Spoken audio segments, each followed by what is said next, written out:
Hello everybody, John12 back here again with another video, and I'm here to give you my official review for the Flash Season 2, Episode 4, titled The Fury of the Firestorm. Now, of course, if you've not seen this episode, please go check it out, because this review may contain spoilers. But that being said, let's get right into The Fury of the Firestorm. Now, obviously, based off the title, there is no misleading. It's obviously reintroducing us to the character of Firestorm and the new character that's going to be binding with the Firestorm Matrix with Professor Dr. Stein, which is, of course, Jax Jefferson. The opening is pretty much giving us a clear backstory into who he is, what he's all about, and how he's going to come into Team Flash to support Dr. Stein, because obviously, based off the several episodes that we've seen for this season, Dr. Stein, because he's been so far along from Ronnie, he obviously needs someone that's compatible enough to combine with him so he can continue to stay stable, because if he doesn't, he's either going to die, explode. We've seen what happens when, the Firestorm Matrix gets all wackadoo. So essentially, that's what this whole episode is pretty much hinting at the fact, which is Barry and the rest of the team have to search all around Central City to find someone who is compatible, which is, of course, comes down to two specific suspects, which is Jax Jefferson and another character who I continuously forget his name, because who gives a shit and who really cares. But that being said, on this flip side, we also get some very interesting subplots. We get to see the continuation of Iris and Joe's subplot with their mother and all that kind of crazy nonsense, and on top of all of that nonsense, you have Patty and Barry's relationship skyrocketing into new platforms, which is another fucking subplot that I give two shits for, and I don't really want to see, but it's going to happen regardless how I feel. And then, on top of all this, Harrison Wells is back. Let's put it out there. Harrison Wells is back. So, a lot of shit's going down on The Flash, and I need to say this loud, and I have to say this proud, and I have to say this completely opinionated and honest. This episode was the shit. Unfortunately, at the last 5 fucking minutes. I mean, we're gonna get into why that is, but let's just put it out there. I don't know what is with The Flash lately of Season 2, but it's been dropping the fucking ball. The Flash was the best TV show of all time last season. I mean, it totally broke new ground. It had an amazing story, and The Flash finally took his place amongst the fucking platforms of mainstream success, which is something that should have happened a decade ago. But, however, Season 2 hasn't really been living up to its accomplishments. It hasn't been living up to pretty much anything that I stated already, unfortunately. I mean, granted, the first couple episodes this season were awesome, but lately, it's just been dropping the ball. I mean, the last few episodes I've seen have been kind of disappointing. The villains especially are just very disappointing. I mean, let's just put it out there. This episode was, at least for me in my subjective opinion, was very paint by numbers, boring, and cliche as fuck. Especially the villain. I mean, come on. I mean, and also, what was with Caitlyn throughout this episode? I mean, granted, I can see someone's perspective where it's oh, she wants to find someone who's truly compatible because because that person is going to end up replacing Ronnie. I understand that stuff, but Caitlyn has never had a strong POV episode where it just fully focuses on her and her stories without the the overclouding success of the other characters. However, this episode does not help her cause. It just really doesn't. I mean, she created the villain of this week, and it's kind of like her, trying to, I guess, save the day through trying to get Jefferson, a whole bunch of other names with a J. J. Jonah Jameson, I don't know. Whatever. Trying to get him to want to be Firestorm, because in a realistic setting, Jax doesn't want to be a part. He doesn't want to do this whole new Firestorm thing. The Flash is right there. Star Labs is so open. Does anybody realize how ridiculously stupid that is? Someone, comment below. I actually said this last time when I was reviewing Season 1. Isn't it ironic how Star Labs is so open? And isn't it ironic how anybody can just walk right in there? It's okay, sure, you can walk right in there and it's whatever, but the Flash shoots right there and there's nothing covering it. And both of these dudes got to see everything. They got to see the parameters of what this team is. We got to see everyone who's involved, which is like 2 people in a gigantic facility. And then there's the Flash suit right there, which obviously means that one of these 3 people is the fucking Flash. Come on. Think. They're supposed to be scientists? Come on.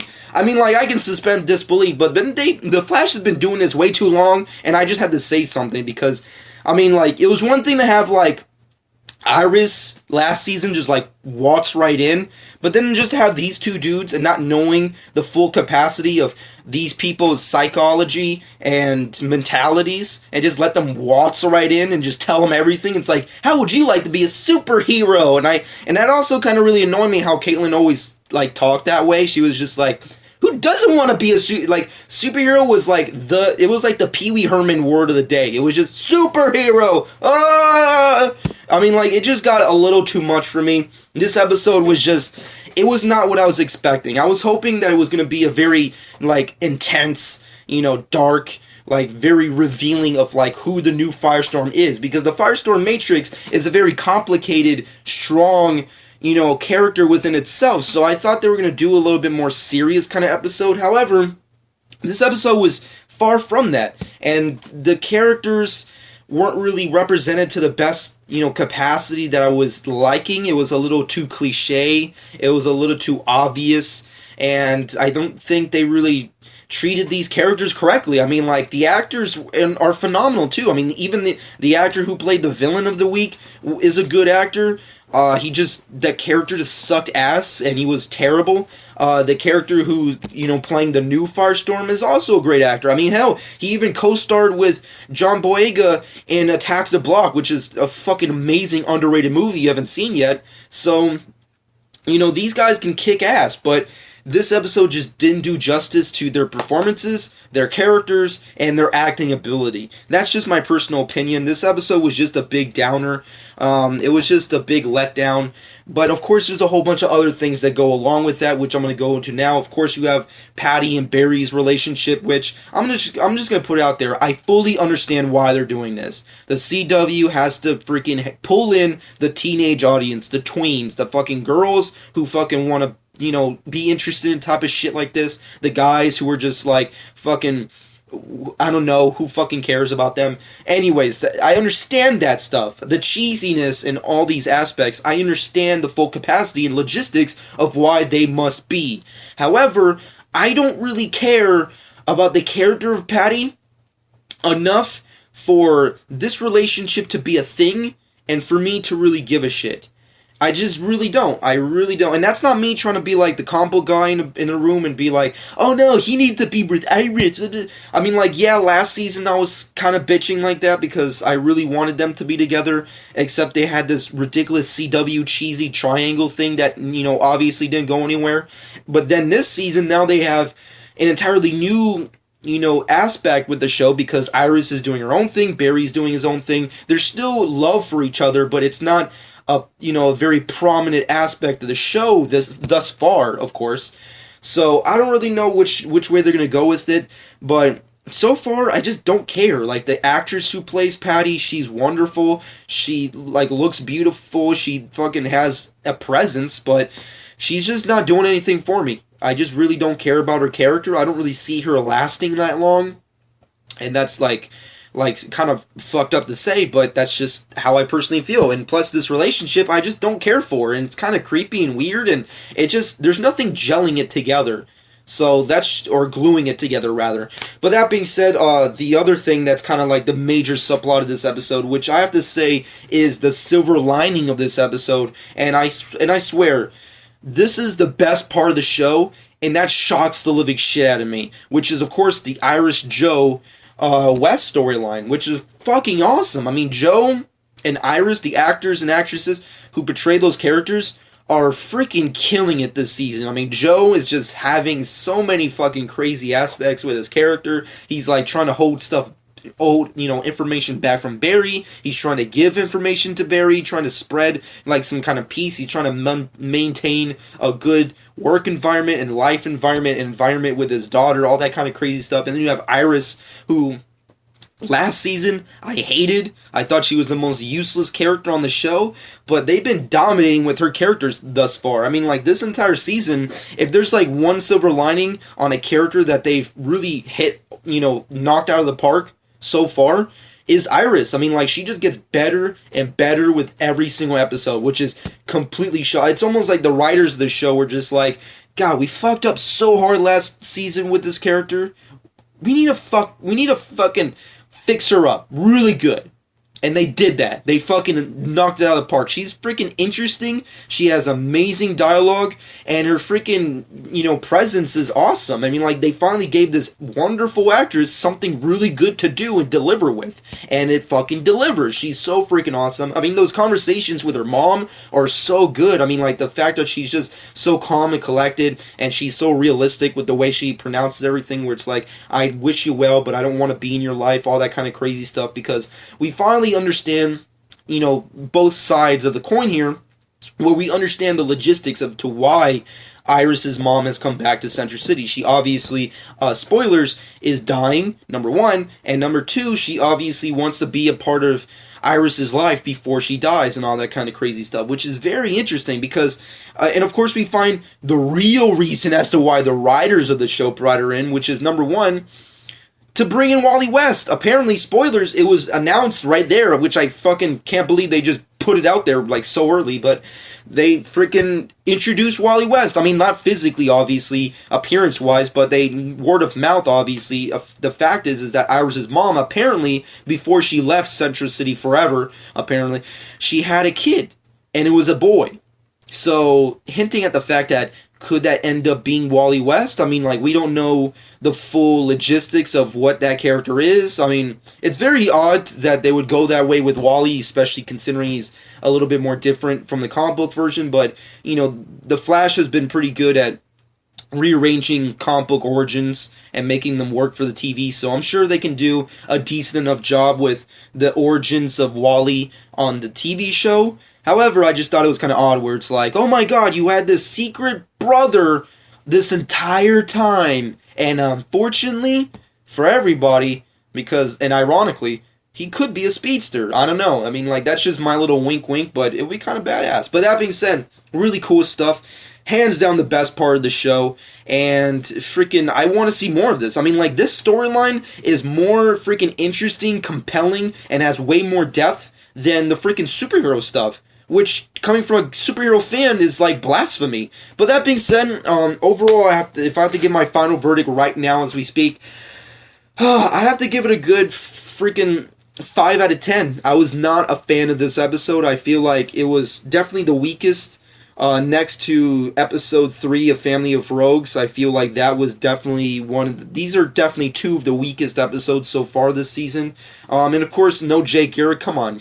I mean, like, Earth 2? Really? Where the fuck? What was he taking the longest shower in fucking TV history? Come on. Anyways, yeah, 5 out of 10 for me. Let me know what you personally think. But that being said, let's get into the main event. The fucking main reason as to why everyone even gives a shit about this episode, which is King Shark! King Shark was in this episode. I had no fucking clue he was going to be. It was actually kind of scary and surprising and awesome that he was in this freaking episode. I mean, like, King Shark. I mean, it was hints all over the episode that I completely misleaded because, like, over spoilers, before King Shark arrives, Patty, like, throughout the episode is trying to get, during her subplots with Barry, which is the relationship I give 2 shits for, you have this entire freaking back and forth with her and him and, him and her or whatever, talking about a man shark, and I'm like, what the fuck are these idiots talking about, man shark? What the like, oh, are they talking about King? Nah, they're not gonna do. And then bam, they throw him in there, and I'm, jeez, that was pretty badass. Kudos to the Flash. I mean, like, obviously, the effects may have not been perfected to, like, movie quality, but it was almost like Sharknado quality. But, fuck, it was pretty bitchin' to see King Shark. I mean, like, minus the cheesiness and the idea that someone that gigantic just, like, came out of nowhere for no reason. But the illogical sides, put aside, it was badass to see him. I mean, like, that was a pretty epic, badass moment. And on top of all that, Harrison Wells reveals himself to Barry. That he's from Earth 2 and he's here. And he's fucking doing creepy shit behind the scenes in true Harrison Wells fashion. So lots of really cool, epic stuff to look forward to in the future of The Flash. But yeah, this episode may have been a major disappointment in my book, which I think is completely accurate. I mean, like, obviously, if you feel differently, that's your that's your opinion, and I completely respect that. But I'm just saying this episode was a disappointment, and the best parts of it were, I guess, the effects, number one, the Iris West storyline, number two, and the last 5 minutes of the episode. I mean, that King Shark shit was fucking epic, and then the Harrison Wells revealing himself, fucking Dark Jedi, Kylo Ren, fucking Harrison Wells, fucking epic and awesome. I love that shit, and next week, we get more Harrison Wells. We get to understand the logistics as to why he's come back. The destruction of Earth 2, Zoom has a lot to do with him. He created Zoom. Lots of creepy shit going all around. Can't wait for next week's episode. But that being said, comment below. Let me know what you personally thought about The Flash episode 4. I mean, season 2, episode 4, rather. Did you love it? Did you hate it? Did you feel kind of similar to me, or did you feel differently? Did you like the entire episode? And personally, let me know what you think about it in the comment section below. But that being said, hope you guys enjoyed. Follow me on Twitter and Instagram at Jonch12. Subscribe to my channel if you haven't done so already. And I hope you guys enjoyed. And this has been Jonch12.